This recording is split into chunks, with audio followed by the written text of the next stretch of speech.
الحمد لله نحمده ونستعينه ونستغفره ونؤمن به ونتوكل عليه ونعوذ بالله من شرور أنفسنا ومن سيئات أعمالنا من يهده الله فلا مضل له ومن يضلله فلا هادي له ونشهد أن لا إله إلا الله وحده لا شريك له ونشهد أن سيدنا ومولانا محمدا عبده ورسوله أما بعد فأعوذ بالله من الشيطان الرجيم بسم الله الرحمن الرحيم لا أقسم بهذا البلد وأنت حل بهذا البلد ووالد وما ولد لقد خلقنا الإنسان في كبد صدق الله العظيم وصدق رسوله النبي الكريم اللهم صل على محمد وعلى آل محمد كما صليت على إبراهيم وعلى آل إبراهيم إنك حميد مجيد اللهم بارك على محمد وعلى آل محمد كما باركت على إبراهيم وعلى آل ابراہیم انک حمید مجید۔ سورۃ البلد کی چند آیات ہیں جو آپ کے سامنے ابھی تلاوت کی گئی ہیں۔ اس میں اللہ تعالیٰ نے 3 قسمیں کھائی ہیں۔ لا اقسم بہذا البلد، درمیان میں اللہ نے قسم نہیں کھائی، وانت حل بہذا البلد، اس کے بعد پھر اللہ نے 2 قسمیں کھائی، ووالد وما ولد، پھر ایک بات ارشاد فرمائی ہے۔ جواب قسم اللہ نے ذکر کیا ہے، ارشاد فرمایا اللہ تعالیٰ نے میں قسم کھاتا ہوں اس شہر کی، بہذا البلد۔ تمام علماء ارشاد فرماتے ہیں کہ اس بلد سے مراد مکہ المکرمہ ہے۔ اللہ نے مکہ المکرمہ کی قسم کھائی ہے، یہ اتنا عظیم شہر ہے۔ شہروں میں اگر اللہ نے کسی شہر کی قسم کھائی، عظیم ہیں شہر، بڑے بڑے عظمت والے ہیں۔ مدینہ طیبہ بھی عظمت والا ہے، وہ ہمارے نبی علیہ السلام کا شہر ہے۔ آپ علیہ السلام نے وہاں زندگی گزاری ہے اور وہیں پہ آرام فرما رہے ہیں، اس لیے وہ شہر بھی بڑا عظیم شہر ہے۔ اس کے علاوہ بھی دنیا میں شہر ہیں، اب فلسطین کو دیکھا جائے تو کوئی عظمت اس کی بھی کم نہیں ہے، اس لیے کہ بیت المقدس جو ہمارا پہلا قبلہ ہے وہ فلسطین میں ہے۔ لیکن اگر قرآن پاک کا مطالعہ کیا جائے تو یہ بات بالکل واضح طور پر سامنے آ جاتی ہے کہ اللہ تعالیٰ نے شہروں میں صرف اور صرف مکہ المکرمہ کی قسم کھائی ہے۔ لا اقسم بہذا البلد، کسی اور شہر کی قسم نہیں کھائی۔ والتین والزیتون وطور سینین، طور سینین تو پہاڑ ہے، اور یہ قسمیں کھا کر اللہ تعالیٰ کون سی بات ارشاد فرما رہے ہیں؟ وَأَنْتَ حِلٌّ بِهَذَا الْبَلَدِ، اور آپ اس شہر میں رہنے والے ہیں۔ وَوَالِدٍ وَمَا وَلَدَ، 2 قسمیں اللہ نے اور کھائیں۔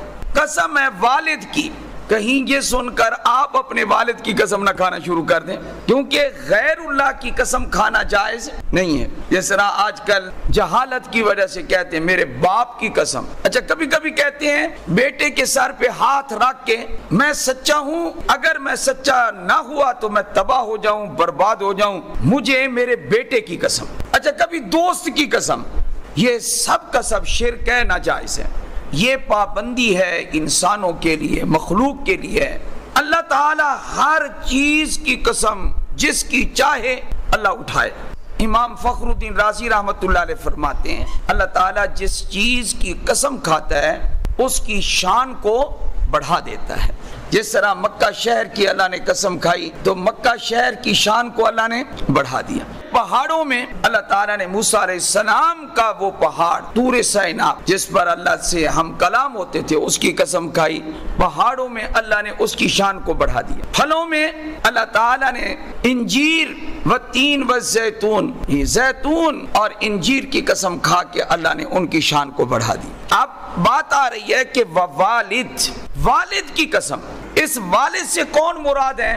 تمام علماء کا اس بات پر اتفاق ہے، مفسرین کا، والد سے مراد حضرت آدم علیہ السلام۔ اللہ تعالیٰ نے تمام انسانوں کے والد کی قسم کھائی اور والد ہونے کے اعتبار سے ان کا مقام بڑھا دیا ہے۔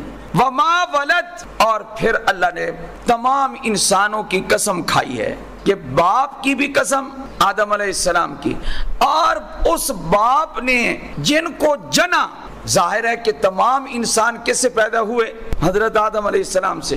اللہ نے فرمایا تمام انسانوں کی بھی قسم۔ یہ کھا کر ایک بات ارشاد فرمائی، وہ کیا؟ لَقَدْ خَلَقْنَا الْإِنسَانَ فِي كَبَدٍ۔ اللہ کی ویسے ہر بات سچی ہوتی ہے، پکی ہوتی ہے، تحقیقی ہوتی ہے، لیکن خصوصاً جب قسم کھا کے اللہ کوئی بات ذکر کرتے ہیں اور زیادہ مضبوط ہو جاتی بات۔ اللہ کیا فرماتے ہیں؟ آج سن لیں، آپ پریشان رہتے ہوں گے، ہر بندہ کبھی کبھی پریشان ہو جاتا ہے نا۔ میں نے تو سوچا تھا جناب میری شادی ہو جائے گی، پھر میرے عیش ہی عیش ہوں گے، میں یہ کورس کر لوں گا اور پھر میں مزے کروں گا۔ لیکن آپ دنیا میں دیکھیں، ہر بندے کو پریشانی لاحق ہوتی ہے، ہر بندہ پریشان ہوتا ہے۔ آپ دیکھیں ذمہ داروں کو، ذمہ دار پریشان آپ کو نظر آئیں گے، آپ تاجروں کو دیکھیں تو تاجر پریشان ہوں گے، آپ جس شعبے سے متعلق لوگ ہیں آپ دیکھیں، ہر بندے کو دنیا میں کوئی نہ کوئی پریشانی آتی ہے، اور یہ آئے گی، کوئی بندہ بچ نہیں سکتا، یہ آئے گی ضرور۔ اس کی وجہ کیا ہے؟ اللہ نے یہ قسمیں کھا کے فرما دیا۔ کیا فرمایا؟ لَقَدْ خَلَقْنَا الْإِنسَانَ فِي كَبَدٍ، بے شک ہم نے انسان کو مشقت میں پیدا کیا ہے، تکلیف میں پیدا کیا۔ جب اللہ نے تکلیف دینی ہے اور بندے کو آنی ہے تو بندہ یہ سوچے کہ میں ایسا انتظام کروں کہ مجھے دنیا میں کوئی تکلیف نہ ہو۔ ایسا دنیا میں ممکن، اس لیے آج سے یہ خیال تو نکال دیں کہ دنیا میں کوئی تکلیف نہیں آئے گی، یہ نہیں ہو سکتا۔ دنیا میں، اس جہان میں کوئی نہ کوئی تکلیف ہر بندے کو لاحق ہوتی ہے اور ہو کر رہے گی، لیکن ان آیات سے متعلق ایک واقعہ ہے، اس واقعہ پر توجہ فرمائیں۔ وہ واقعہ کتنا سبق آموز ہے ہمارے لیے۔ حضور اکرم صلی اللہ علیہ وآلہ وسلم مکہ المکرمہ میں تھے تو آپ علیہ السلام نے ایک کافر کو کہا، نام اس کا کندہ تھا اور قبیلہ بنو اسد سے تعلق رکھتا تھا، اس کو اسدی کہتے تھے، کندہ اسدی۔ اب وہ کندہ اسدی جو تھا بہت طاقتور تھا اور مالدار بھی بہت تھا، اور ایک سے ایک بڑھ کر نکاح کیے ہوئے تھے اس نے۔ اس وقت 4 کی بھی کوئی حد نہیں تھی نا، یہ 4 کی حد تو کس نے آ کر لگائی ہے؟ اسلام نے۔ کافر لوگ، مشرک لوگ تو بہت سارے نکاح کرتے تھے، کوئی پوچھنے والا بھی نہیں ہوتا تھا۔ اس نے حسین و جمیل عورتوں سے نکاح کیا ہوا تھا، زندگی گزار رہا تھا بڑے مزے سے۔ تو آپ علیہ السلام نے سب کو آپ نے سمجھایا ہے، آپ نے اسلام کی دعوت دی ہے، آپ نے تبلیغ فرمائی ہے، آپ علیہ السلام نے اس کو بھی نہیں چھوڑا، اس کو بھی آپ نے دعوت دی۔ اور کیا ارشاد فرمایا؟ آپ علیہ السلام نے فرمایا، دیکھو جو شخص میرے اوپر ایمان لائے گا، میری رسالت اور نبوت کو مانے گا، اور جو میں دین لایا ہوں اس کو تسلیم کرے گا، اور میرا دین یہ ہے کہ 360 بت کچھ نہیں کر سکتے، میرا دین ہے لا الہ الا اللہ، اللہ کے سوا کوئی عبادت کے لائق نہیں ہے۔ تو آپ علیہ السلام نے کندہ اسدی کو یہ بات سمجھائی کہ دیکھو میرے اوپر ایمان لاؤ تو اس کا ایک فائدہ ہے، میرے دین کو مانو اس کا ایک فائدہ ہے۔ اس نے کہا جی کیا فائدہ ہے؟ آپ علیہ السلام نے فرمایا اگر تم نے میرے دین کو مان لیا اللہ تمہیں جنت عطا فرمائے، میرے دین کو اگر تم نے مان لیا تو اللہ تمہیں جنت عطا فرمائے، اس میں تیرے لیے ہر قسم کے پھل ہوں گے، کھجور ہے، انگور ہے، ہر چیز ہے، باغات ہیں، بڑے اعلیٰ قسم کے باغات اللہ تجھے دے گا، اور اس میں یہ بھی فرمایا کہ تجھے شادیاں کرنے کا شوق ہے تو حوریں بھی وہاں بہت تجھے مل جائیں گی، اور تو نے میری دعوت کو نہ مانا، میری رسالت اور نبوت کو تو نے تسلیم نہ کیا، تو پھر یاد رکھ اللہ تعالیٰ نے کافر مشرک کے لیے جہنم بنائی ہے، اور جہنم کا ذکر 2 آیتیں وہاں ذکر کی ہیں، وَجَعَلْنَا جَهَنَّمَ لِلْكَافِرِينَ حَصِيرًا۔ اللہ تعالیٰ فرماتے ہم نے کافروں کے لیے جہنم کو قید خانہ بنایا، کافروں کے لیے ہم نے جہنم کو قید خانہ بنایا۔ دوسری آیت علیہا 19، اس جہنم کے نظام پر جو فرشتے اللہ نے مقرر کیے ہیں، وہ کتنے فرشتے، ان کی تعداد کتنی ہے؟ 19۔ آپ علیہ السلام نے جہنم کا ذکر کیا اس کے سامنے، اگر تو نے مجھے نہ مانا، میرے دین کو نہ مانا، تو پھر جہنم کے لیے تیار ہو جائے۔ یہ ساری تقریر، اس کا خلاصہ میں نے آپ کے سامنے رکھ دیا۔ آپ نے مکمل کافر مشرک کو سمجھانے کی کوشش فرمائی، یہ کسی طرح راہ راست پر آ جائے اور یہ شرک اور کفر والا دین چھوڑ دے، توبہ تائب ہو جائے اور میرے دین کو اپنا لے۔ جواب ذرا سنیں کہ آپ کہتے ہیں 19 فرشتے ہیں جو افسر فرشتے ہیں، اور آپ کو میری طاقت کا تو پتہ ہے کہ میں کتنا طاقتور آدمی، تو کہنے لگا کہ 19 فرشتے، ان کے لیے میں اکیلا کافی ہوں، 19 فرشتوں کو میں دیکھ لوں گا۔ استغفر اللہ۔ جس طرح کے لوگوں کی گندی عادت ہوتی ہے کہ دینی باتیں سن کر کبھی مذاق اڑانا شروع کر دیتے ہیں، اس نے آپ علیہ السلام کی بات کا یہ مذاق اڑایا، آپ علیہ السلام اس کی بات سنتے رہے۔ اس نے یہ بھی کہا آپ کہتے ہیں آپ پر ایمان لاؤ تو جنت ملے گی، باغات ملیں گے، باغات تو ویسے میرے پاس ہیں، لہذا مجھے آخرت کے، آپ کہتے ہیں آخرت ہے، باغات ہیں، ان کی مجھے ضرورت نہیں، مجھے جنت کی ضرورت نہیں ہے، مجھے بس دنیا کے باغات کافی ہیں، مجھے دنیا کی حسین عورتیں کافی ہیں، مجھے جنت کی حوروں کی ضرورت نہیں ہے۔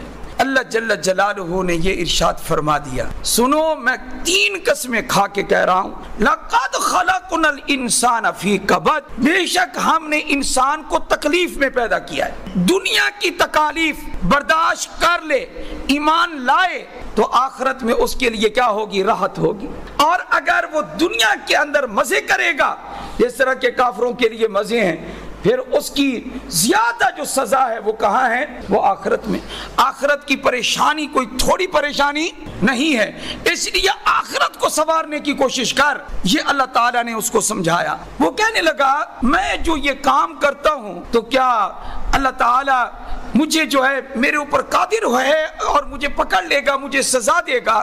فوراً اللہ تعالیٰ نے اس خیال کی بھی تردید کی ہے، اَيَحْسَبُ الْإِنسَانُ أَلَّنْ يَقْدِرَ عَلَيْهِ أَحَدٌ، کیا انسان یہ خیال کر رہا ہے کہ اس پر کوئی بھی قادر نہیں ہے؟ بعض اوقات انسان یہ سمجھتا ہے کیا جو کچھ میں دنیا میں کر رہا ہوں، میرے تعلقات افسران سے، میری جسمانی طاقت وغیرہ وغیرہ، لہذا میرے اوپر کوئی ہاتھ ڈال نہیں سکتا۔ تو اللہ نے کہا طاقت کے نشے میں یہ نہ کہے کہ تیرے اوپر کوئی ہاتھ نہیں ڈال سکتا، میں قادر ہوں، تیرے اوپر قادر ہوں، جب چاہوں میں تجھے پکڑ سکتا ہوں، میں اپنی گرفت میں لے سکتا ہوں۔ باقی یہ کہ کوئی یہ بھی نہ سوچے کیا کہ کوئی اس کو دیکھ نہیں رہا۔ فرما اَيَحْسَبُ الْإِنسَانُ، کیا انسان یہ گمان کرتا ہے أَلَّمْ يَرَهُ أَحَدٌ کہ اس کو کسی نے دیکھا نہیں؟ تو اللہ نے بڑی پیاری بات ارشاد فرمائی، أَلَمْ نَجْعَلْ لَهُ عَيْنَيْنِ، کیا اللہ نہیں دیکھتا؟ اللہ کیسے نہیں دیکھتا؟ اللہ نے تو انسان کو آنکھیں دی ہیں اور ان آنکھوں میں دیکھنے کی قوت بھی اسی نے عطا فرمائی۔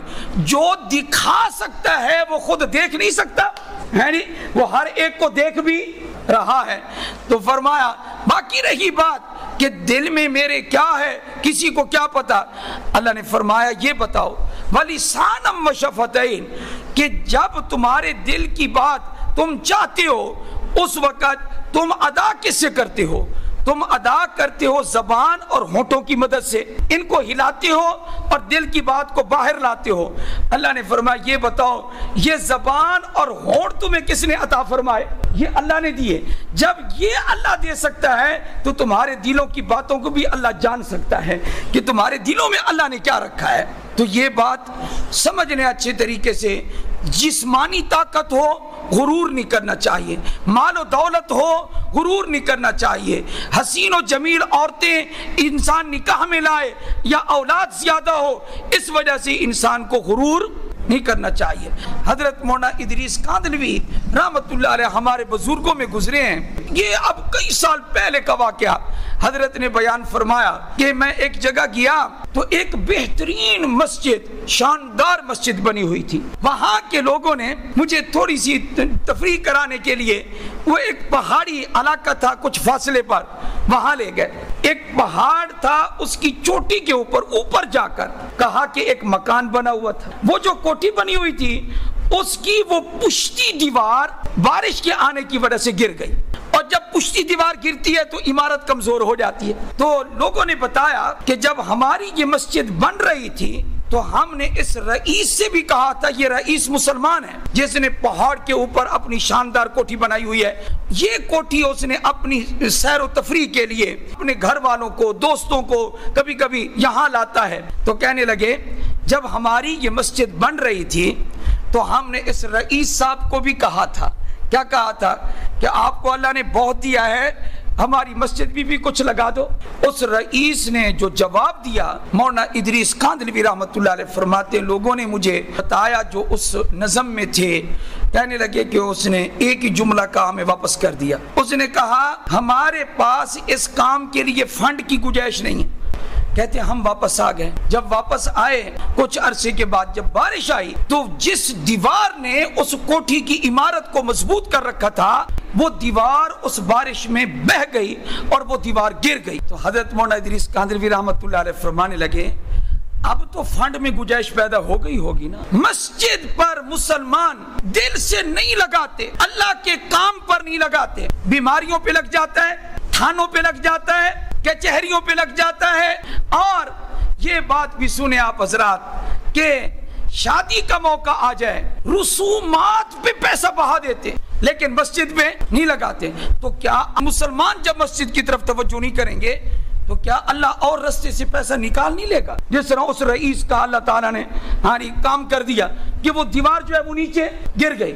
اس لیے یہ عبرت کے واقعات ہوتے ہیں۔ اللہ جل جلالہ نے مکۃ المکرمہ کے اس کافر کو بھی کہا کیا اپنے مال پہ غرور نہ کر اور ایمان لا تو جس پر ایمان لانا چاہیے، اور وہ ایمان کس پر لانا چاہیے؟ سب سے اعلیٰ شہر میں رہتا ہے، سب سے اعلیٰ نبی پر ایمان لا، حضرت محمد مصطفیٰ پر ایمان لا۔